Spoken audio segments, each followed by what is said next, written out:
Presidente Meu Norte, Raniele Veloso. Atenção, Raniele, boa tarde.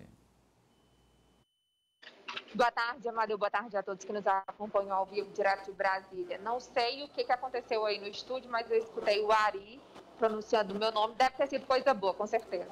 Certeza que sim, Raniele. Depois você vê a participação sua no calendário do Jogo do Poder. Uma participação requintada de Raniele Veloso, necessária. Esse quadro é muito personalizado, viu? Vou te contar, Amadeu. Parabéns. Vamos lá, Raniele, último dia de depoimentos aí na CPI da pandemia? Último dia, agora sim, viu, Amadeu? Amanhã, leitura do relatório final. Hoje, Elton Chaves é quem está prestando depoimento. Ele é representante do Conselho Nacional das Secretarias Municipais de Saúde, o CONASEMES. Ele disse que o órgão tem autonomia, sim. Ele é representante do CONITEC, que é o Conselho Nacional de Incorporação de Tecnologias ao SUS. O Sistema Único de Saúde precisa passar ali por aquele conselho consultivo do Ministério da Saúde quando vai aderir um novo medicamento, um novo tratamento. Foi o caso do kit Covid. E estava marcado uma reunião para analisar se esse kit realmente seria válido ou não, e essa reunião foi desmarcada.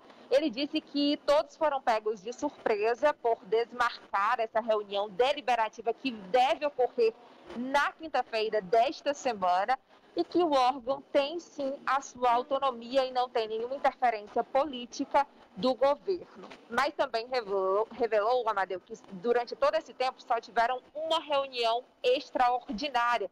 Mais de 1 ano e meio de pandemia e eles só se reuniram nessa vez. O presidente da comissão, Omar Aziz, disse que os integrantes da CONITEC lavaram as mãos.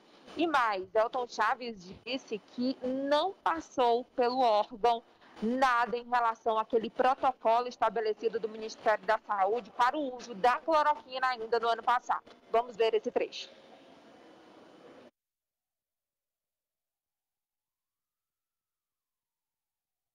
Senhor senador, essas orientações técnicas elaboradas pelo Ministério da Saúde, que trouxeram medicamentos como cloroquina, hidroxicloroquina, para serem utilizadas no âmbito da Covid, esse documento foi elaborado pelo Ministério. Nós não tivemos participação. Em nenhum momento foi apreciado pela CONITEC.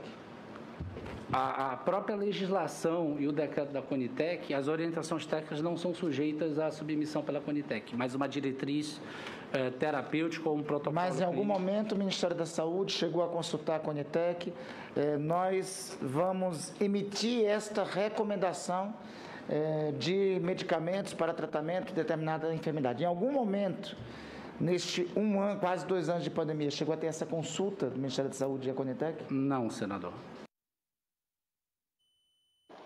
Olha, isso confirmou que o ministro da Saúde, Marcelo Queiroga, quando esteve aqui na CPI, omitiu essa informação ou mentiu, porque ele submeteu ao CONITEC qualquer decisão sobre um protocolo para o uso da cloroquina em pacientes da Covid-19.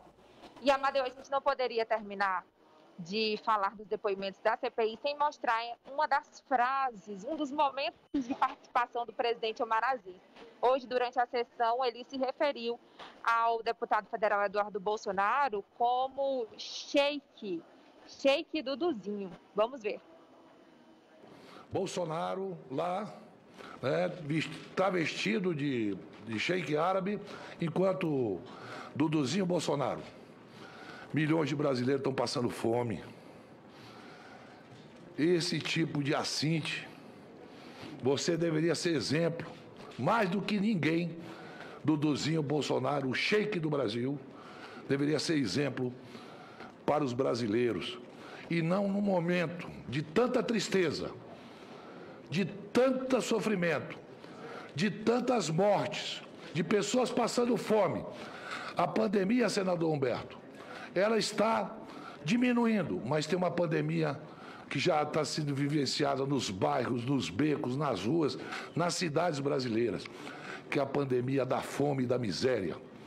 E nós não temos o direito, nenhum parlamentar tem o direito de publicar fotos que estão numa boa, enquanto esses brasileiros estão passando necessidade, senador Randolph. É uma falta de respeito.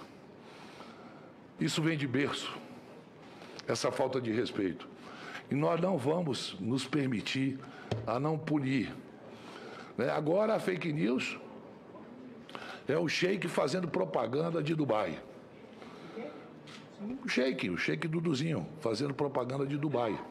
Né? Deveria ir para um bairro, uma cidade, para ver as pessoas passando fome, não ir para Dubai. Senhor Elton. Senhor presidente, eu vou ouvir aqui. Peço a palavra para uma questão de ordem, senhor presidente. Amadeu. Olha, o Omar Aziz já fez as pazes com o Renan Calheiro, o presidente da comissão, e o relator. Já se entenderam ou a treta continua, Raniele? A treta continua, viu, Amadeu? Pelo menos o que eu apurei, vi aqui nos semblantes dos senadores antes da sessão de hoje. Mas tudo leva a crer que hoje à noite eles vão conseguir ali se reconciliar. E dessa vez quem está atuando como bombeiro é o senador Tasso Gereissati, do PSDB do Ceará. Eles convidaram os senadores para um jantar na casa dele. Ontem também ele já teve um encontro com Renan Calheiros e Randolph Rodrigues, oportunidade que pela primeira vez o relator Renan Calheiros entregou o relatório final, do qual eu também tive acesso, só não posso publicar esse relatório, mas sim ver aqui, conferir as informações, realmente, de fato, quase 2.000 páginas. E nessa versão final, o Omar Aziz também recebeu ontem à noite, mas ele já estava até dormindo. Ontem, ele demonstrou bastante chateação por esse vazamento e disse que não aceita Renan Calheiros mudar nada do seu relatório, porque já foi vazado e eles têm que defender isso até o fim. Tem um pedacinho de um áudio de uma entrevista coletiva que ele fez ontem. Vamos escutar. Você está de brincadeira que agora, né? Não, porque ele disse que ele vazaram, mas foi bom ter vazaram, né? Não foi ele que vazou, vazaram. Ele, inclusive, até fala em 50 servidores. Eu vi a matéria hoje, está na UOL, 50 servidores, né? Que trabalharam, ele não pode dizer, não sabe quem foi que vazou. Né? Não precisa ter reunião para retirar nada. O presidente da CPI acha que todos aqueles crimes que estão sendo imputados, eu votarei, se tiver que votar, sim. Eu não estou pedindo para retirar nada. Nenhum indiciamento, nenhuma tipificação. Genocídio indígena? Tudo. Absolutamente tudo. Nós não temos o direito hoje de estar discutindo isso mais. Foi uma forma de pressionar? Não. Ele ter vazado o relatório? Eu não vou tirar conclusões sobre ser humano aqui, né? Falando em indiciamentos, Amadeu, afinal de contas são 72 indiciamentos, ou melhor, propostas de indiciamentos. Dessas 72, 2 são pessoas jurídicas, a Precisa Medicamentos e a VTC Log. E o senador Randolph Rodrigues, inclusive, acredita que devem ser acrescentados outros nomes. E o senador Renan Calheiros, falando ainda da treta, ele disse que não vazou nenhum relatório. Vamos ver um trecho. Era público, evidentemente que não fui eu quem vazou. Mas se eu quisesse ter vazado, eu vazaria, porque o relatório é uma proposta minha. Não tem nada sigiloso no relatório, por que é que eu não vazaria? Eu vazaria. Qual é a combinação que pode impedir que um relator anuncie a sua proposta? Tem combinação que impeça isso? Tinha essa combinação? Qual é a combinação que retira o direito do relator de revelar o que ele pensa e quer? Não existe isso. O senador Omar disse que não aceita que o senhor retire nada do relatório. Então melhor, facilita o nosso trabalho. É isso que nós precisamos ouvir. O que é que o senador Omar pondera? Eu te confesso, queria repetir, se eu tivesse sabido do que é que ele diverge, eu nem teria colocado. Olha, falando em pontos para pacificar, Amadeu, o senador Randolph Rodrigues disse que espera que isso ocorra hoje à noite para que amanhã, na leitura do relatório final, eles já estejam pelo menos de acordo com o que será apresentado. Vamos ver um trecho. Acho que tem aspectos que têm que ser acrescentados, como já informei anteriormente para vocês. Enfim, o texto ainda não é definitivo. Hoje nós nos reuniremos, nós pacificaremos eventuais divergências que, repito, não são de conteúdo, são divergências mais da forma como foi encaminhada. Eventual divergência de conteúdo de um relatório de 1.200 páginas, eventual divergência de conteúdo é uma caracterização penal ou outra, é uma circunstância ou outra. Então, é muito aquém, tecnicamente não é divergência. Mais de 70 propostas de indiciamento, o senhor concorda? São mais 71. Exatamente, 72, né? 72, perdão. O senhor concorda com esse número? 69 pessoas físicas e 2 pessoas jurídicas. Eu acho que ainda tem gente para entrar nessa lista, ainda está incompleta. Há muitas interpretações sobre o vazamento desse relatório. Muitos acreditam que seria ali mídia mesmo para Renan Calheiros, mas ele diz que não é candidato. Outros acreditam que seria para ter um apoio mesmo daquilo que ele já apresentou. Ele defende que está tudo embasado juridicamente, sólido. E o senador Humberto Carvalho, hoje ele se pronunciou de uma forma muito contundente, dizendo que se eles forem vítimas de uma vaidade nessa reta final da CPI, seria de uma incompetência abissal.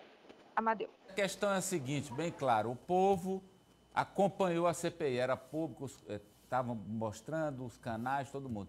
Então, o que se espera do relatório é que ele contenha os crimes do ponto de vista da tipificação penal, e aos juristas e tudo, e que depois disso exista a punição a quem errou, porque aqui não estamos falando de erros simples, estamos falando de erros que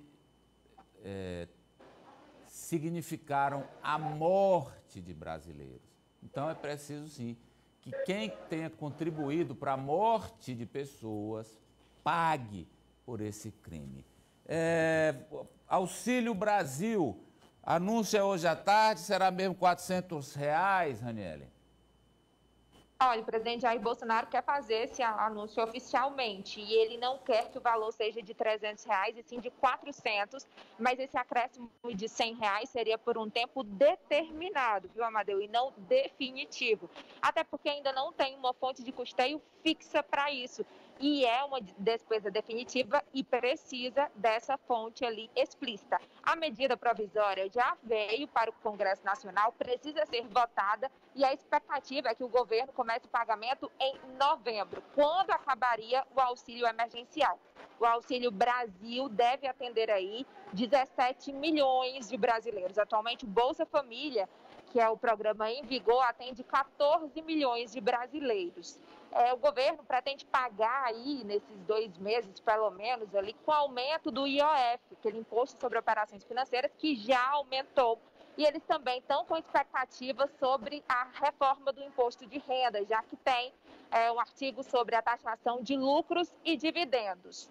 Para o ano que vem, eles esperam que a PEC dos precatórios abra espaço no orçamento para o pagamento dos R$400, porque o presidente Jair Bolsonaro tem essa bandeira aí em meio a um ano pré-eleitoral e também queda da sua popularidade. Os líderes do governo aqui no Congresso já estão trabalhando para isso. Vamos fechar com os governadores e o presidente do Congresso. Olha, vai ter esse encontro, Amadeu, na quinta-feira, às 11 horas, por videoconferência. Rodrigo Pacheco já tinha prometido e agora ele vai se reunir com os governadores